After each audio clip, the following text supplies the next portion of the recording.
Hey Trek Talk, let's check out my Star Trek office. I modeled my home office to be somewhat like Captain Janeway's ready room, at least in the style and the colors and whatnot. One of the biggest pieces to achieve that was of course her desk, and so I went about trying to replicate her desk. It was quite a lot of effort, but it was well worth it. For my monitors, I didn't really want the clutter of wires, so I opted to go with this ceiling-mounted arm that I could run all the wires through, up, over, and down through the drywall, and then they come out where you don't see them. Of course, Captain Janeway had a replicator in her ready room. Now, I don't have access to a replicator, but I did make my own somewhat version of it.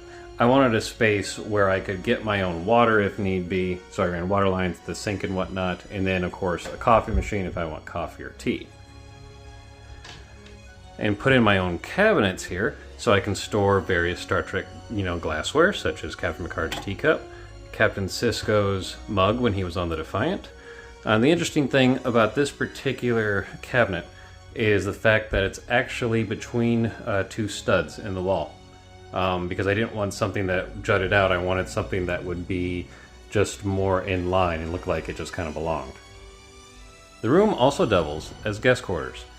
Unfortunately, there is no starfield to view, but at least there are some nice trees.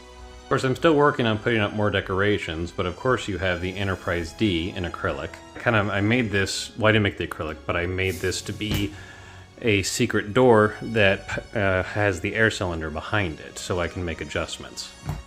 And of course, any Star Trek office needs some kind of Star Trek technology, such as a light button panel, and of course, opening for the Star Trek door.